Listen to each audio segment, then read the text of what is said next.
Welcome to the Hamsi Analytics Daily Market Commentary. I'm Pablo Navarro. Today is Friday, March 23rd, 2012. Today's economic data: new home sales came in a little light at 313,000 and we're expecting 323,000. For the markets, the S&P 500 futures saw a high of the day of 1395.25 and a low of the day of 1380.5. We closed at 1394.25. Today's volume was 1.6 million contracts. For the Nasdaq futures, we saw a high of the day of 2746.5 and a low of the day of 2710.75. We closed at 2730.75 and today's volume was 200,000 contracts. For the market internals, the New York Stock Exchange Advanced Decline Differential closed at 1,221. For the Nasdaq Advanced Decline Differential closed at 709. There were 13 new 52-week highs for the S&P 500 and none new 52-week lows for the S&P 500. For the volatility, the VIX spot closed at 14.82 and there were 450,000 contracts traded. For the premiums, there were around $700,000 traded today. For the April dollar-weighted put-call ratio, it closed at 4.27, which is very bullish, and it had 57% of the total premiums paid. For May, it closed at 0.78, which is neutral, and it had 33% of the total premiums paid.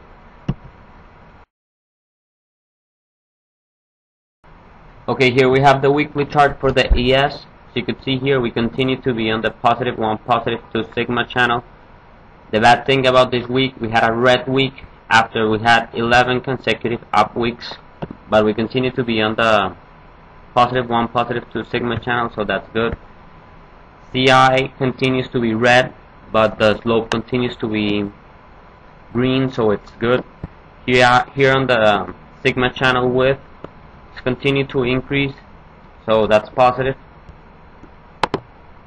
For the daily chart on the ES, today we had a comeback after a sell-off. We were not able to touch the 0.6 before the bounce, but we actually ended around 4 handles right now higher. Here, as you could see, the CI is red and now it's sloping downwards, so that's the only problem here on the daily chart. For the intraday chart, here as you could see the 30-minute chart, we opened around here, then we started going lower. It looked like it was gonna be a big sell-off. It was selling fast after the open and then just bounced back, got higher throughout the day, making new highs, basically flat during the last couple of hours, but it made a couple of new highs throughout the day, and then we finished almost at the high of the day.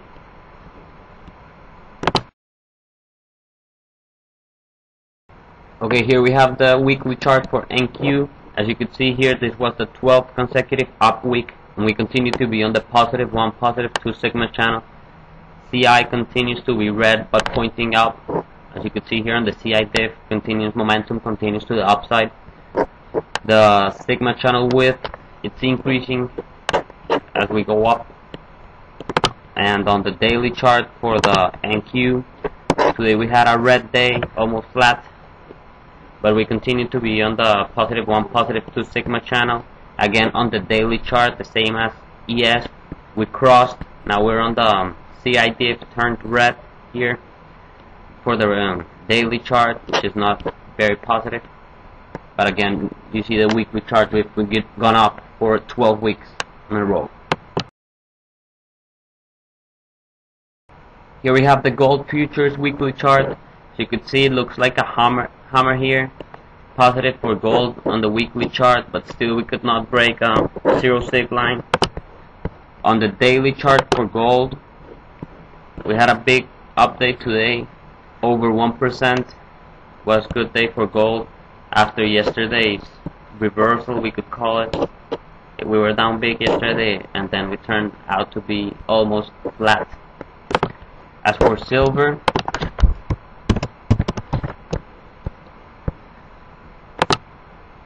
on the weekly chart, we were on a red week, but we did not break the 0.6 on the weekly chart, so that's a positive for silver. And for the daily chart, today we're up big on silver, almost 2.5%, but we continue to be on the positive -1, -2 sigma channel. So there's a problem there with silver.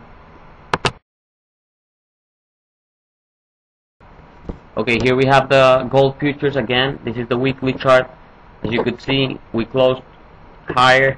We're a little higher than the 50-week moving average, which is at 1660.25. We're right now at 1662.40, so that's positive. As for the daily chart, we're looking again to test the 200-day moving average on the downside, which is at 1688, and the silver. For the weekly chart, we have not much here with the moving averages. We almost broke the 20-day weekly moving average, which is at 32.20. We're a little lower than that right now. For the daily chart, we continue to see lower momentum, maybe keep on building to the downside. Now the 10-day moving average is breaking the 100-day moving average, and now we're seeing resistance with the 100-day moving average, which is right now at 32.45, so that would be a level to watch here on the upside.